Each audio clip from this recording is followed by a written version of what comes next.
So today we're gonna be throwing a 1.5-inch belltech lift on this brand new 2021 Bronco. This vehicle's got 130 miles on it. We just put bigger tires on it because the tires that come on these things are really small, like a car tire. Granted, this is only a 3-cylinder turbo motor, which it drives really well. But we're gonna get the lift on it now. Honestly, with this size tire, we'll go over the tire size we chose for this. You can use these little bigger tires without a lift, but we chose to go with the lift just to give it a more aggressive look.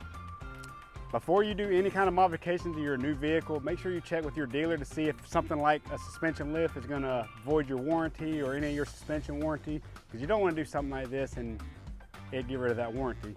So let's get into this vehicle. So the factory size on these things is a 225/65/17, which is a really tiny tire for an SUV.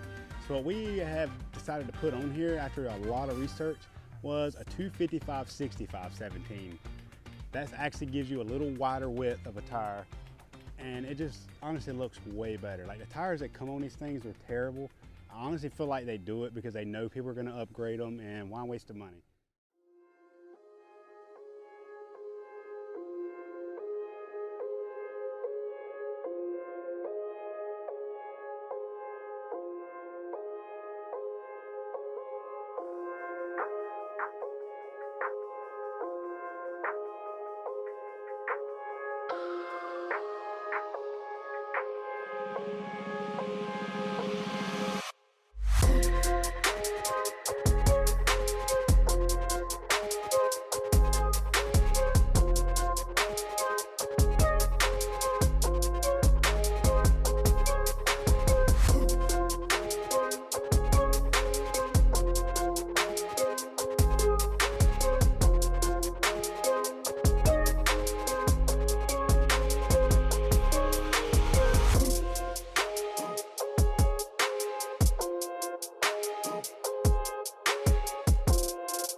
All right, so let's get back to the shop and we're gonna show you the belltech kit we got.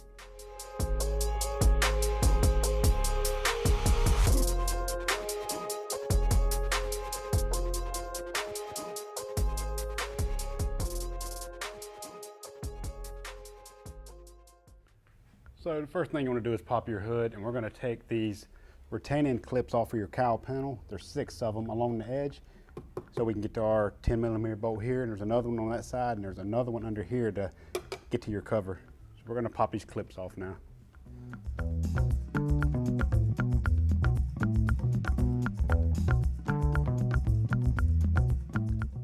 All right, so now that we have our 2 bolts out of each cover for that, now we can get to our, you don't have to pull the whole cowl panel off, but now we can get to all 3 of our strut nuts, so we can get the whole strut assembly out, because your spacer goes on top of that. So I guess now we're gonna get it lifted up, get the wheels off.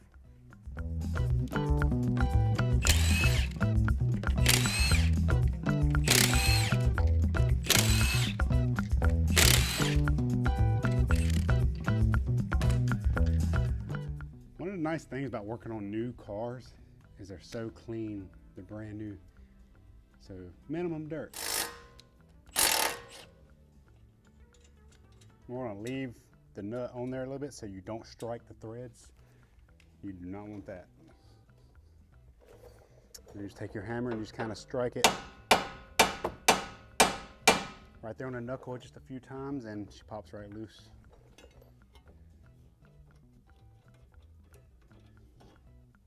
Put your nut back on there so you don't lose it. That's out of the way. Next, we're going to take our sway bar loose. So we're going to try to take the sway bar loose with an impact. Sometimes the nuts will spin right off. If not, you have to hold it with a wrench and use the Torx. See, it's just spinning. So now we'll just take our T40, put that on our impact, and use our wrench to hold the nut, and just use to spin the Torx.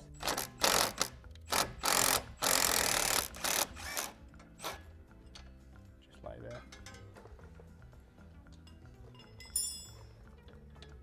So pretty much this kit comes with a whole new sway bar link, so we're going to take the whole link off. So on your lower link, you don't have enough room to get an impact in.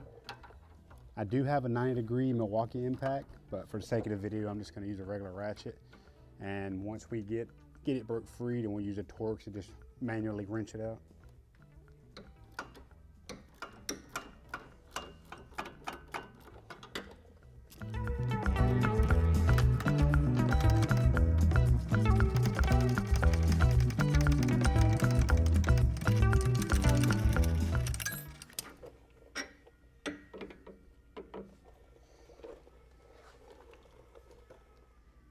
And to get your top sway bar link out of the strut, is hitting the body. You'll just have to turn your wheel, your strut just a little bit, and it'll pop right off. So what we want to do now is take our ABS wire and unclip it from the strut, because we're getting ready to take the strut off. So I got a pair of these nifty tools that get in behind. Let's see if I can show you. It gets in behind there, and you can use a flathead or anything to really get in here to pop this off. Don't want to break the wire. Just like that. Now that can stay there. All right, so on the brake line, there's an 8mm bolt that holds the brake line to the strut assembly. So we're just going to take that loose now. All right, so what we're going to do now is we're going to take our strut lower bolts out. These are press fit into the knuckle, so it's a 21mm nut to take off the backside. And once you get the both nuts off, top and lower, we're going to take a hammer and just pretty much smack these out that way, and we'll be good. But you can take these loose without it spinning. And now we're just going to knock these right out.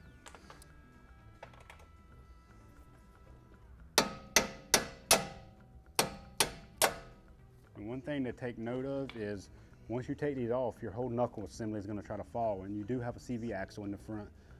So if you let this drop down, you take the chance of letting your boot and your pretty much the inner guts of the axle come loose, and you don't want that, or you're going to be buying an axle. So we're going to pull these out, and that is free. So now I'm just going to kind of let it sit there, and it doesn't try to pull itself out, so that's good. Next, we're going to go up top and get our 3 13mm bolts out and take our strut off. Another thing to note is once you take these loose, your whole strut's going to fall out. So be ready to catch it when you get that last bolt. So I suggest getting this one out and then the one in the back, and then leave the easiest one for last.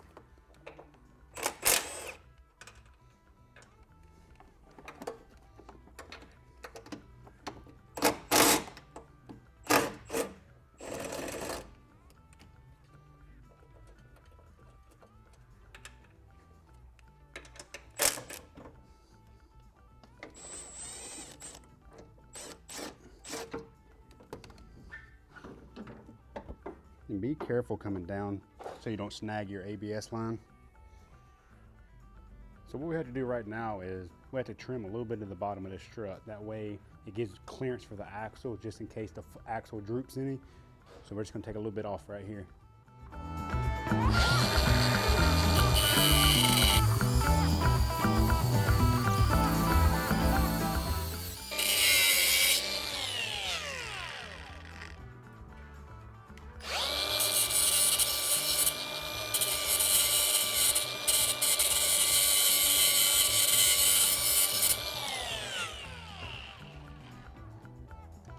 And that's about all you need to cut off of the strut. So what we're going to be doing now is we're going to be attaching our spacer to the top of the strut, and we're going to be reusing the factory hardware to do so. It comes with supplied M18125 bolts that we're going to use to put in place of where these were.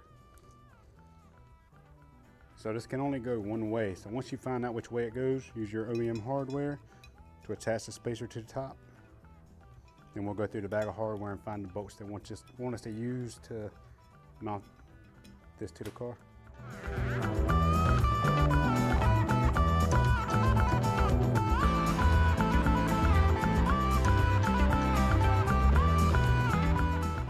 It would honestly help if you had a friend to help hold that in to start everything. But your new hardware is also 13mm too. So we're gonna get them snugged up now. And be careful if you're using the impact on this, because you don't want to break these.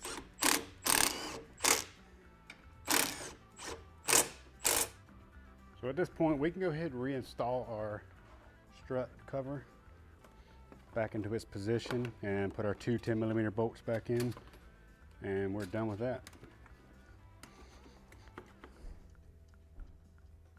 We're gonna tighten our two 10s down, but leave your cowl clips off so we can still mess with the other side. We'll put those on last when we're done with the front end.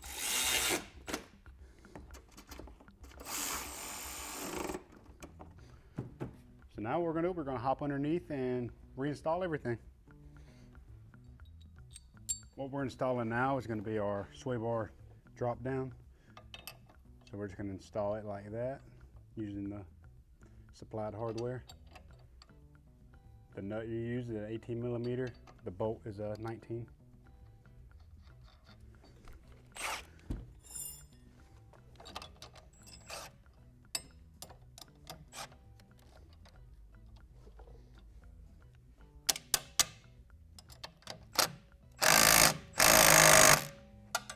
Make sure that's good and tight.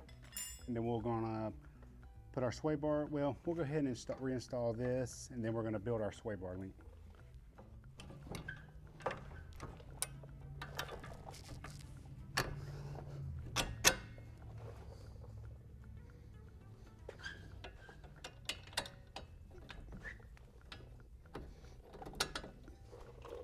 And these are press fit, so you have to tap them back in.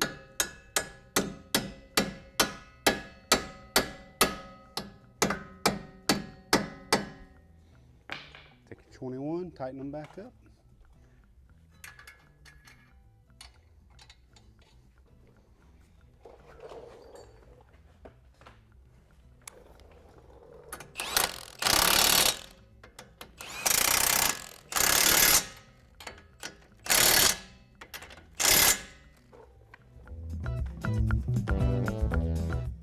So obviously the car's at full droop right now. And if you look back right here, you can see why we trimmed it. If the wheel turns a little bit like that, it gets really close to that axle. That's why they tell you to trim it.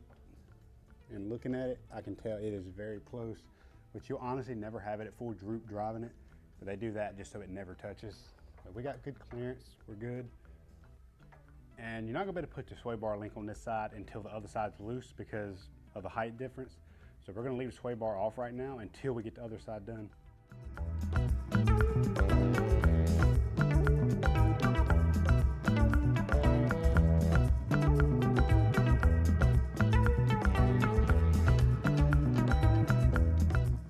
So what we're gonna do right now is we're gonna go ahead and adjust our sway bar. It calls for 235mm, which is 9 1/4 inches. So we're just gonna screw these in, and these things face opposite of each other, just like that. So get it to the correct length, and then we're gonna snug these down.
So now we're done with installing our struts, our spacers. We have both of our sway bar links adjusted to the exact same height, which is 9 1/4 inches or 325mm. So now you just reinstall them like a regular sway bar.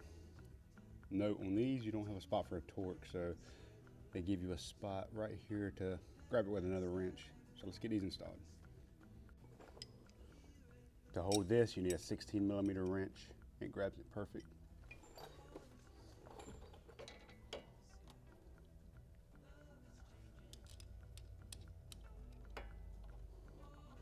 Stick it in our lower.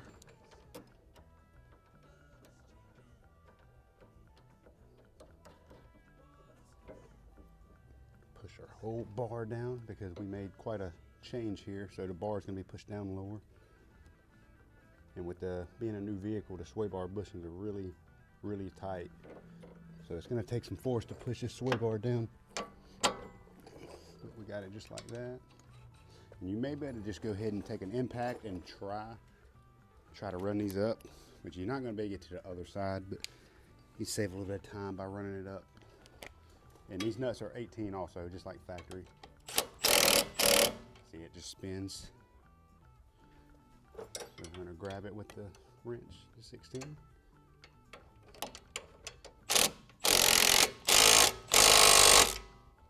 Nice and tight. Now we got to do the lower.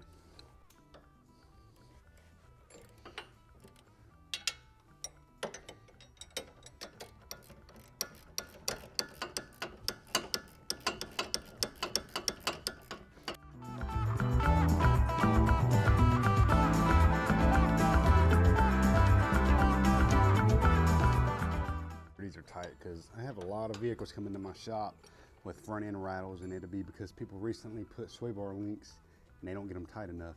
These things having lock nuts, you'll think they're tight, but they're really not. So just put a little extra tightness on them. So that looks good. Nothing hits. Perfect.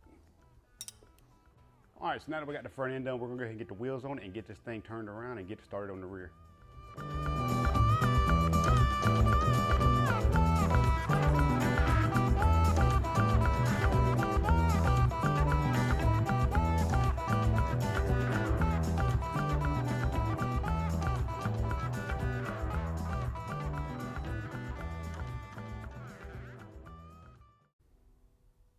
All right, so now it's time to jack the back up and get the wheels off.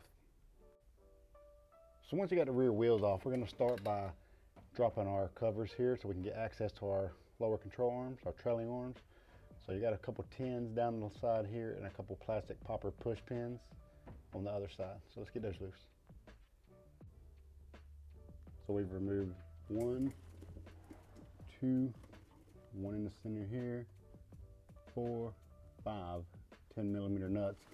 And you honestly only have to take one of the push pins out because that will allow you to fold this down and take a bungee cord and hold it back out of the way, because we have to gain access up in there to put some spacers and longer bolts later on in the installation.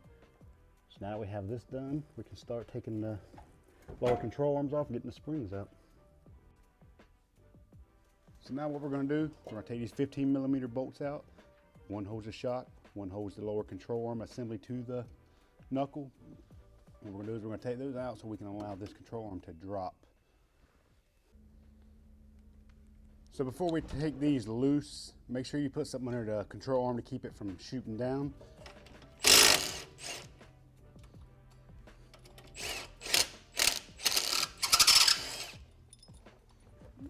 Bolt.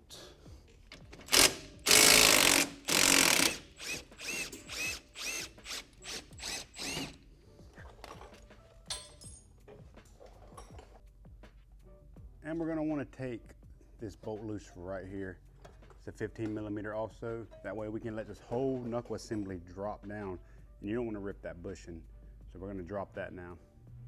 Don't take it all the way out. We're just going to take it loose.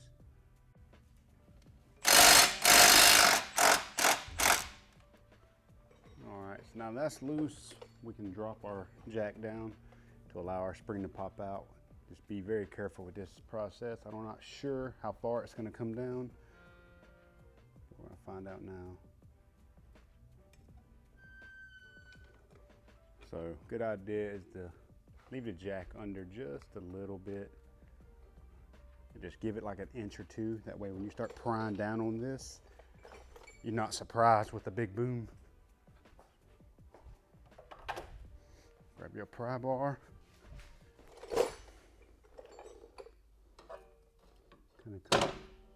That's why you put a jack under it. So now that that's all free, we can come on down with our control arm.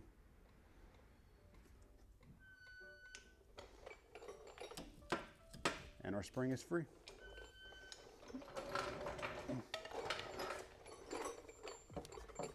So we're gonna wiggle that off, get the spring out. We will be reusing the spring. We got a spacer that goes underneath it. We're going to show you how to put that on next. So what you want to do is you want to take your lower spring spacer, that's factory, just kind of get under it and get it up. And you see right here there's an alignment dowel. This here is going to go on top of our spacer, and your alignment dowel for your spacer is going to go in the hole. So here's our spacer for the rear. That's just a bolt they have welded in. It's just a line-up dowel. There's no nut that goes on it or anything. See our line-up dowel here? Got a hole. Sits on just like that. This will sit on top of that just like that. We got to get it pressed down on there, and then your spring will go on. But before we can go to that step, we have to go to the front of the trailing arm, put our spacers and our new bolts in there. So that's next. All right, so this is the hardware that goes in between the trailing arm. These space the trailing arm down so they're not at a bad angle. It comes with new hardware. You're going to torque these to 140 foot-pounds, which is factory specs. So we're going to get under there and drop our factory bolts and let our trailing arm drop down, get them in, get them tight. So your factory bolts are 15 millimeters. The new bolts are 18s. So we're going to go ahead and drop these down.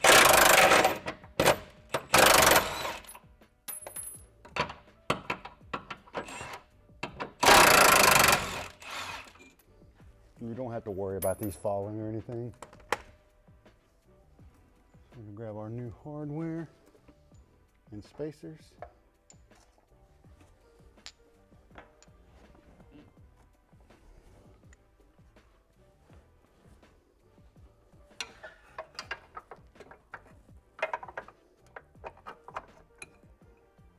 Just kind of set that on top before you stick your other bolt in.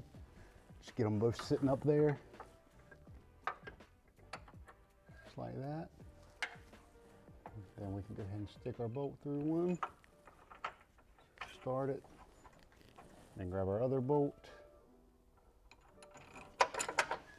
Start it. Then I'm just going to run it up with the impact just to get them close.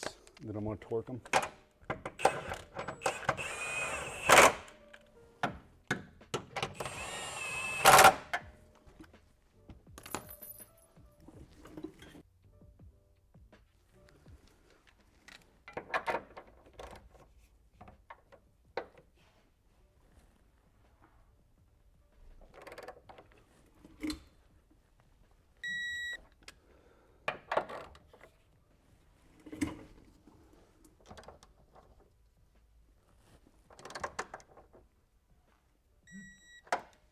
So now they're tight. Now we can just reassemble. So now that those are tight, we can go ahead and take our bungee cord off of our lower cover, go ahead and put all of our 10 millimeter bolts in and our one snap clip here, because we are done with this side.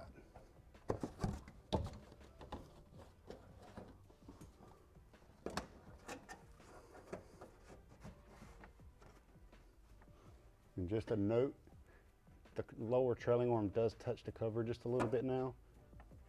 Once the car is sitting down, it probably won't touch anymore, but it's not affecting a thing. The cover still sits nice and flat.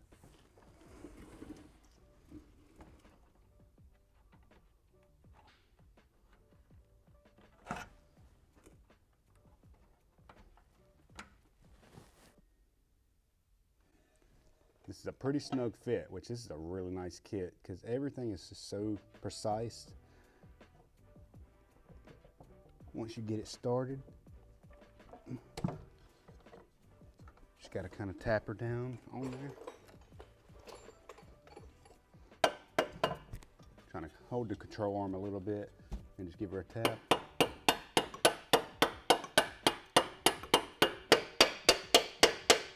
You'll know you're all the way down when you hear the noise change. Line your dowel up there, and that's done. Now we're going to reinstall our spring back in. This might be a little more difficult to do because of that spacer, but you need to make sure you get your stops lined up in the right spot. You'll see you got a little stop here. Spring sits in that just perfectly fine.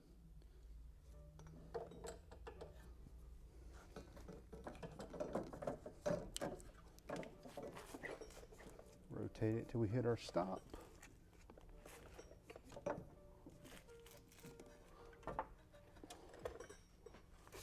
And our top is in. Now we're going to put the jack under there and get that control arm pushed up so we get our bolts back in.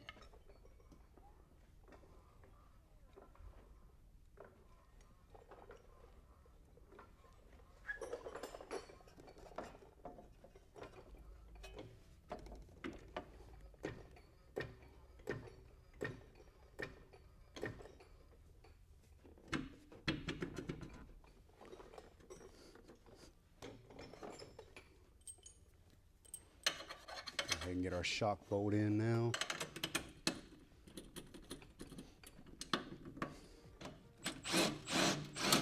Now it's all the way through. Now we need to get our knuckle bolt through. And then we'll get our nuts on the back side.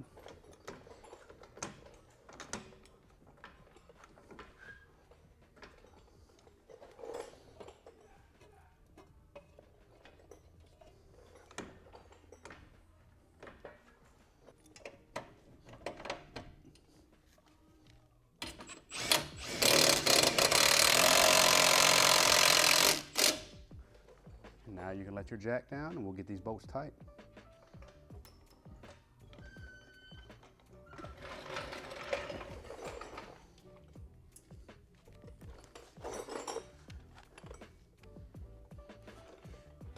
So if you look, these have tabs that hold their self. This one's your shock. It's flat. This one here's your knuckle. It's blue.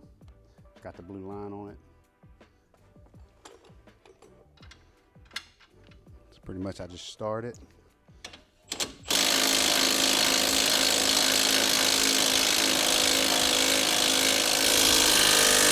Now we'll go back over these and make sure they're tight.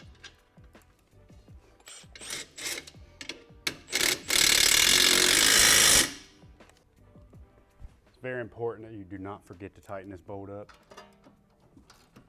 It's necessary to drop so you can get everything down far enough to get your spring back in, but you have to remember to tighten it.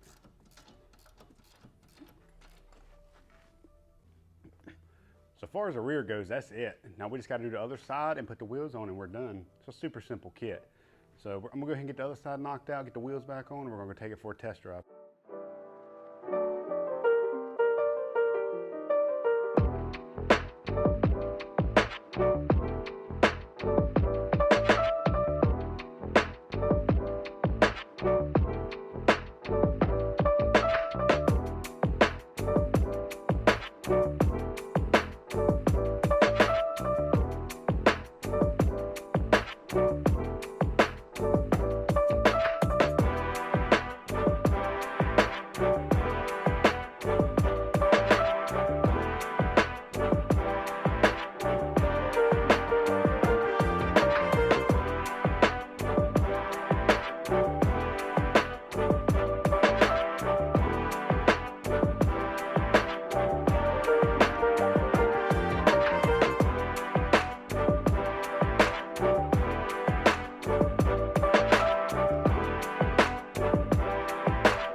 All right, so we're done with the installation of this lift kit. This thing looks so much better now. So honestly, I do recommend doing this lift kit. I'd say if you're mechanically inclined or you've done a lift kit before or you work on cars, you could probably do this kit in about 2 hours. It's really, really simple to do. Yeah, I mean, the look of this thing, it rides just as good as it did factory because you're still using your factory springs. You're just spacing things out. Hitting bumps, there's no bump steer or anything like that. I do recommend you getting the front end alignment and a rear alignment. Do a 4-wheel alignment on the vehicle. It recommends it in the kit. When you first let the car down, after you're done, you're gonna see a lot of camber, but once the vehicle rolls forward, you won't see any of that anymore. But I do recommend getting the front end alignment. So I guess we're gonna end this one off here. If you like this video, give it a thumbs up. If it helped you, slap a like on the video, and yeah, I appreciate you watching. Until the next one.